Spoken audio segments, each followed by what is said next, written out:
तो हेलो दोस्तों, आप लोग पता है कि डॉक्टर राम मनोहर लोहिया अवध यूनिवर्सिटी का टाइम टेबल जारी हो गया है, जो कि आपका एग्ज़ाम 28 जनवरी 2023 से होने वाला है। तो इसलिए जो आपका पहला पेपर है वह हिंदी का है, जो कि बीए सेकेंड ईयर व थर्ड सेमेस्टर के लिए। तो मैं इसलिए आपको इम्पॉर्टेंट क्वेश्चन लाया हूँ, जिसको आप पढ़ के 30+ नंबर ला सकते हैं। तो ये आपके लिए मोस्ट इम्पॉर्टेंट क्वेश्चन मैंने बनाया है। यह BA second year third semester के लिए है, जिनका विषय हिंदी गद्य है और जिनका सब्जेक्ट माइनर व मेजर के लिए है। यह सब्जेक्ट सिर्फ हिंदी के लिए है और सब्जेक्ट के लिए मैं वीडियो बना दूंगा। तो आपका जो कोर्स कोड है A010301 कैपिटल T, ये आपका कोर्स कोड है। अपना कोर्स कोड देखकर ही एग्ज़ाम सही तरीके से दें, क्योंकि जो माइनर कोड होता है वह अलग होता है, वह मेजर जो कोड होता है अलग होता है। पेपर लगभग थोड़ा बहुत अंतर होता है मेजर व माइनर का, लेकिन लगभग दोनों पेपर सेम ही रहते हैं। तो मैं आपको मोस्ट इम्पॉर्टेंट क्वेश्चन कुछ बता दे रहा हूँ, आप उसे पढ़कर एग्ज़ाम दे सकते हैं और आपका जो पेपर में अच्छा नंबर आ सकता है। तो आपका जो पहला क्वेश्चन है, हिंदी उपन्यास के उद्भव और विकास पर प्रकाश डालिए। तो आपको देखिए इसमें बीच में और यानी कि या दिख रहा होगा। तो या का मतलब ये कहिए कि ये तीनों क्वेश्चन है, तीनों एक ही क्वेश्चन है, लेकिन इसको जो पूछने का प्रकार है वह अलग अलग है। देखिए आपको लिखा हुआ है हिंदी उपन्यास के उद्भव और विकास पर प्रकाश डालिए। तो आपका जो सबसे फेमस वो आपके जो बुक का है झांसी की रानी उपन्यास है। आपके सिर्फ बुक में एक ही उपन्यास है झांसी की रानी, जिसको वृंदावन लाल शर्मा द्वारा लिखा गया है। देखिए इसमें तीनों क्वेश्चन एक ही तरीके से लिखा हुआ है। वृंदावन लाल शर्मा द्वारा लिखित उपन्यास का वर्णन कीजिए या झांसी की रानी उपन्यास का सचित्र वर्णन कीजिए। देखिए दोनों क्वेश्चन तीनों क्वेश्चन सेम ही दिख रहा है, बस इसका जो पूछने का प्रकार है वह अलग अलग है। यह आपका जो क्वेश्चन है 7 नंबर से व 10 नंबर के बीच में पूछा जाता है। जो पहला वाला क्वेश्चन है यह आपके पिछले वर्ष आया था, जो कि 10 नंबर का था। जो दूसरा वाला क्वेश्चन है वो तीसरा वाला क्वेश्चन है। देखो दोनों सेम ही है। यहाँ पर लिखा हुआ है वृंदावन लाल शर्मा द्वारा लिखित उपन्यास, तो यानी कि जो वृंदावन लाल शर्मा जो लिखे हैं वह झांसी की रानी उपन्यास लिखे हैं। तीनों क्वेश्चन सेम ही है। या लगाने का मतलब मेरा यही था, आपके पेपर में अलग अलग क्वेश्चन अलग अलग तरीके से दिया रहेगा, लेकिन क्वेश्चन एक ही रहेगा। वो आपके बुक में जो कि हिंदी गद्य के बुक में सिर्फ एक ही उपन्यास है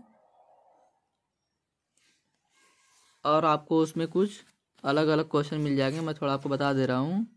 आपको गद्यावतरणों की संदर्भ सहित व्याख्या कीजिए, ये आपको अपने से करना पड़ेगा।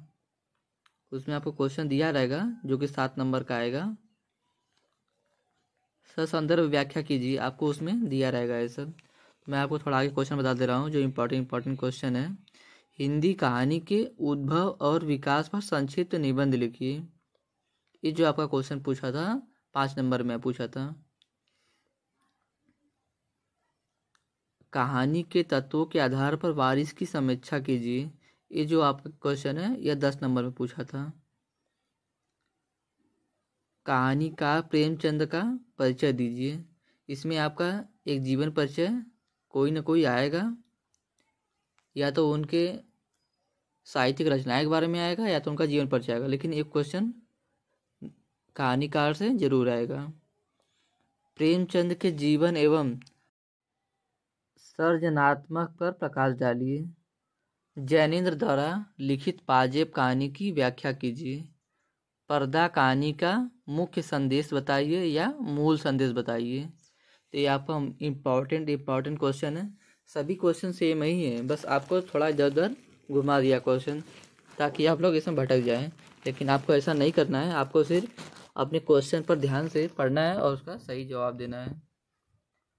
तो आप यहाँ पर लिखा हुआ है ध्रुव स्वामिनी की चरित्र की विशेषताएं। तो आपको पता है कि जो ध्रुव स्वामिनी नाटक है जो कि जयशंकर प्रसाद द्वारा लिखित है। तो आपका इम्पॉर्टेंट क्वेश्चन ये है, ये आपको आएगा 5 नंबर के लिए ध्रुव स्वामिनी से, क्योंकि आपके जो बुक में सिर्फ एक ही नाटक है, इसलिए ये ध्रुव स्वामिनी पक्का आएगा। दीपदान एकांकी, तो आपके बुक में एक ही एकांकी भी है, ये भी आपका फिक्स है, 10 नंबर में भी आ सकता है और 5 नंबर में भी आ सकता है। तो आपको पता है कि जो दीपदान एकांकी है यह डॉक्टर राम कुमार वर्मा द्वारा लिखित है। या ऐसे भी क्वेश्चन आ सकता है, डॉक्टर राम कुमार वर्मा द्वारा लिखित दीपदान एकांकी की विशेषताएं बताइए या उसके पात्र का वर्णन कीजिए। आपको अलग अलग क्वेश्चन आएंगे लेकिन सेम ही सब क्वेश्चन रहता है। और आपको पता है कि डॉक्टर राम कुमार वर्मा जो हैं दीपदान एकांकी के जनक भी कहे जाते हैं। और आपका जो अगला क्वेश्चन है यह निबंध संग्रह से संबंधित है। जो आपका सबसे फेमस निबंध संग्रह में आते हैं आचार्य रामचंद्र शुक्ल। और इसमें आपका जो निबंध फेमस है कूटज निबंध, ये आपका 2 नंबर में आ सकता है। इस निबंध के लेखक कौन है आपको जो याद करना है, आचार्य रामचंद्र शुक्ल का, यह बहुत जरूरी क्वेश्चन है।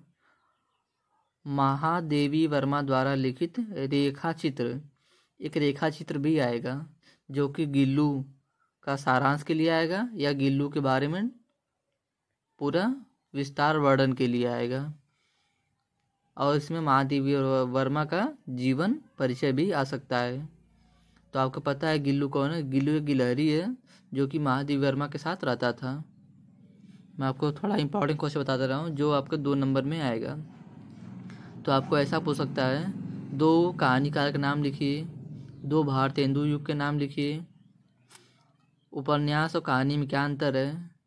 आपको अलग अलग क्वेश्चन 2-2 नंबर में आ सकते हैं। निबंध से आप क्या समझते हैं, आत्मकथा से आप क्या समझते हैं, रेखा चित्र की विधा की 2 रचनाएं लिखी हैं। तो आपकी जो रेखा चित्र की विधा है, सबसे पहले जाना तो आपको महादेवी वर्मा लिख देना है जो कि गिल्लू है। और आपको पूछ देगा आत्मकथा से आप क्या समझते हैं और जीवनी से आप क्या समझते हैं, आत्मकथा व जीवनी में क्या अंतर है। ऐसे ऐसे क्वेश्चन बनते हैं। रिपोर्टाज से आप क्या समझते हैं, डायरी विधा के 2 लेखक के नाम लिखिए। एकांकी से आप क्या समझते हैं, एकांकी की कोई 2 विधाएं। ऐसे ऐसे ही क्वेश्चन आते हैं। तो आप लोग अपना क्वेश्चन तैयार कर लीजिए। यह मोस्ट इम्पॉर्टेंट क्वेश्चन है आपके एग्जाम के लिए जो कि BA second year 3rd semester के लिए है।